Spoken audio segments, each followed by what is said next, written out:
Okay, your favorite inconsistent YouTuber is back. Um, so,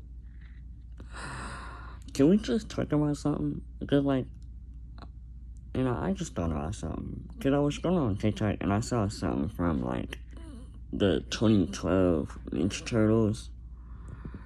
And it made me think about the 2014, 16 Ninja Turtles. And if you don't know what I'm talking about the Michael Bay movies with of Teenage Mutant Ninja Turtles and Teenage Mutant Ninja Turtles Out of the Shadows. So, if you watch the two movies, right, did y'all see... okay, first of all, did y'all notice that in the first movie, most of it takes place around Raphael's character development? And in the second movie, it takes place around Leonardo's character development. Now, that's not really specifically how it goes, but that's kind of what you notice. Because you look at it, in the first one, Raphael is being he's being a jerk through the beginning of the movie. And then it's after the fight in the sewers with Shredder and the Foot Clan, where Leo, Donnie, and Mikey get kidnapped, and Master Splinter goes from him to absolutely getting dominated.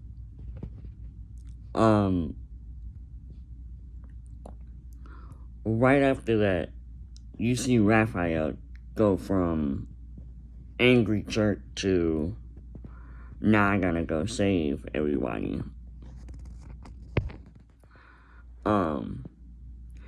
And I kind of get that with Out of the Shadows too, because it's in the beginning, Leo's kind of a jerk. I mean, I don't know if he was. I wouldn't say he was sort of a jerk in the first one, but he's more of a jerk in the second one. And it's when they think something is good, he's instantly oh no, it's not good.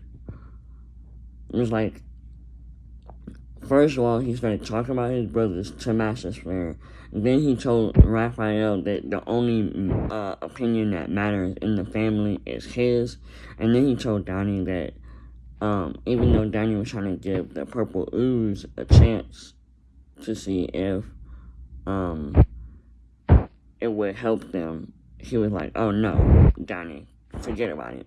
Just scratch that thought out your mind. We're always gonna be turtles. Even though there was a good chance that they could have became humans. But then again, after that, they all were oh well, we just might as well stay turtles, because that's just what we're known as. And then after the scene where they were they were about to, before they go up to see the cops, and then Raph, he gives Raph the decision to say if they were going to use the purple ooze or not, and Raph just ends up flinging that thing across the room. It was everything changed, and now they're brothers again, and Leo wasn't being a jerk anymore. But he still was annoying. Honestly, both of them were annoying. Raph and Leo. In the first one, they were annoying. In the first one, their rivalry is annoying. And I know it goes on throughout all of the Ninja Turtle,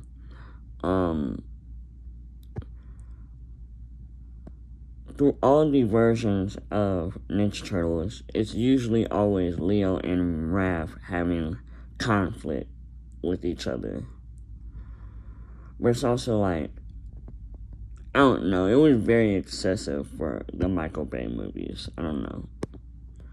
You might have a different opinion. I don't care.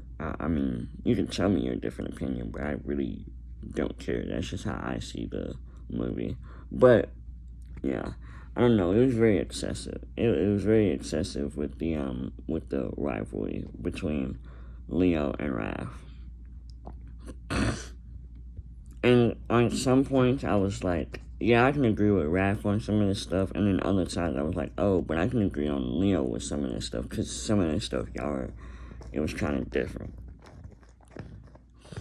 But, one thing I do gotta say about the first movie, though, there are two of the greatest fight scenes, which are really the only real fight scenes we really see. The one in the sewers before three of the brothers get taken, and then the fight on the top of the tower. That was top tier. That one was top tier. Because the way Shredder was dominating, I was just like, he makes me so mad in other variations of him, but this variation with him knows how to get down. He knows how to throw hands. That man was all over them. Everybody was getting mollywopped. They were getting thrown off buildings. Gave him way too much plot armor, but, I know every superhero thing has to have plot armor. They have to be able to come back. But it was way too much plot. It had so much plot armor with them. Because there were so many moments where I'm like, but they could have died from that. If they hadn't caught themselves grabbing, if something hadn't helped them, they could have died from those things. Like, all the times that they nearly fell off the building, plot armor. All the times, when they were doing the little chasing, with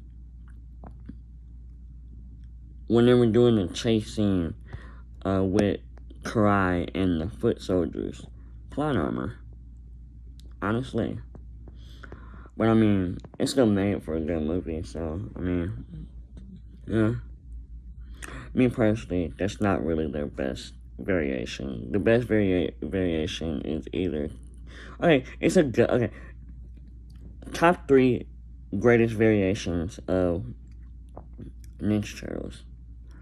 And I'm actually top 3 greatest and top 3 worst. Top 3 greatest.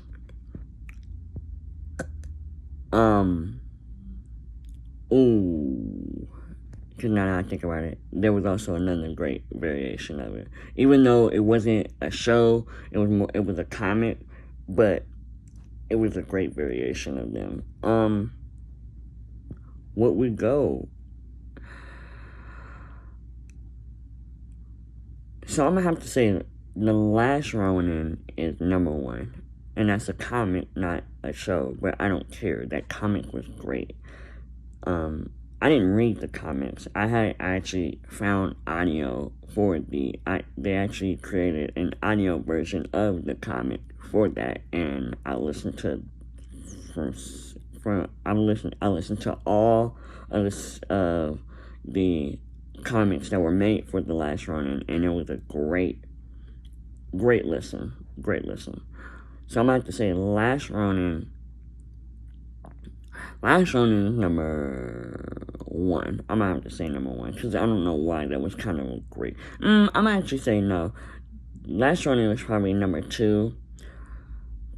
2003 goes at number 1, because, first of all, fire intro. I like 2012's intro. I like, the shell shot for the end credits for Ninja Turtles, for Teenage Mutant Ninja Turtles, Michael Bay. But fire intro. But out of all of that, 2003 Ninja Turtles, they get top tier for greatest theme song. So I'm gonna have to say it's. I'm gonna have to say it's number one. Plus, I like the storyline. It's the greatest storyline. That's one of the greatest storylines for the Ninja Turtles. And then for number 3, it's either 2012 or Michael Bay. I can't choose because the Michael Bay movies were great. I can't forget about the realistic movies from I think they were from the 90s. Those are great too. I love those. But I'm gonna have to say that screw it. Screw it. Last one is number 3. 2003 is number 2, and the 90s realistic movies for Ninja Turtles number 1, because those movies were classics. Worst variations of those, I'm gonna have to say, I think I only have really 2, and that's the Mutant Mayhem, aka Tales of the Teenage Mutant Ninja Turtles, and Rise of the Teenage Mutant Ninja Turtles. Those were the worst 2 variations they had for them. Because I'm not going to put the 90s cartoon in there, because the 90s cartoon had had a good storyline too, and I liked it. And I like that. And so it's not going in there.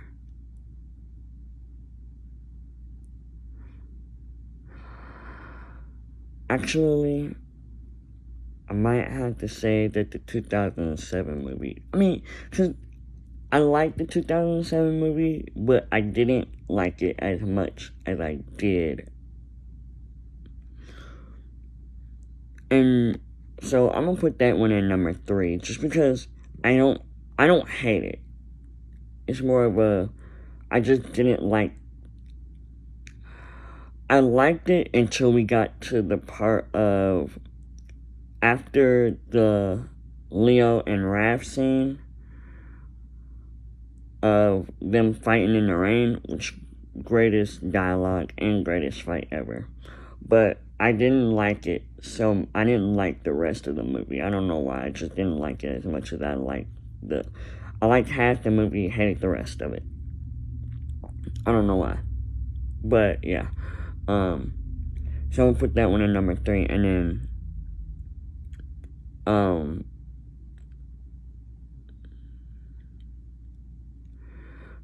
gonna say Rise of the Teenage Mutant Ninja Turtles at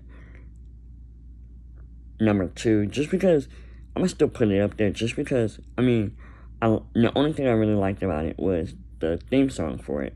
I didn't like the rest of it because they didn't put it the way the Ninja Turtles are actually. They didn't put the real personalities for them. They made Mikey way too soft. Really, they made all of them too soft. They made Donnie way too much of a genius. And then they were just excessively annoying with everything. I didn't like it. I hated it. But the theme song was great. I like the theme song. And then up there is, and then number 1 is worst ever Teenage Mutant Ninja Turtle variation. Tales of the Teenage Mutant Ninja Turtles, aka Mutant Mayhem. And really, Mutant Mayhem goes above Tales of the Teenage Mutant Ninja Turtles, just because I like the fact that they had a lot of. I watched the movie, and it was a good plot line. We just need it to be a little better, honestly. Great plot line, but y'all, first of all, y'all make them way too new school, and I didn't like that. I did like the fact that we had Jackie Chan and we had Ice Cube in that movie. That was good. I like that. Ice Cube was a good villain for it. Then again, Ice Cube is good. Ice Cube can be good for any person who's like. Well, because I wouldn't say that because, he was good for the movie. I say he was good for that character. But I do prefer him to be like Macho Man. I prefer him to be like I prefer him to be either like he is in Friday or like he is in Ride Along. Because in Ride Along, he great. Or Barbershop. I love Barbershop. Barbershop 1 and 2. I think the third one? I don't know. Could be wrong. But yeah. I don't see Ice Cube as a voice actor for like cartoon stuff like that. I'm more of seeing him as a man with a serious attitude who is all about business and not, or a man with either a man with serious attitude and all about business, or a man just trying to run a barbershop,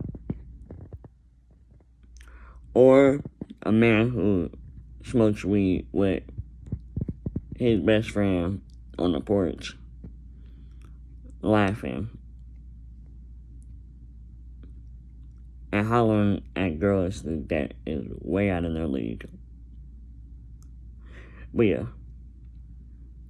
we got way too off topic. But yeah, I just wanted to say that. Yeah.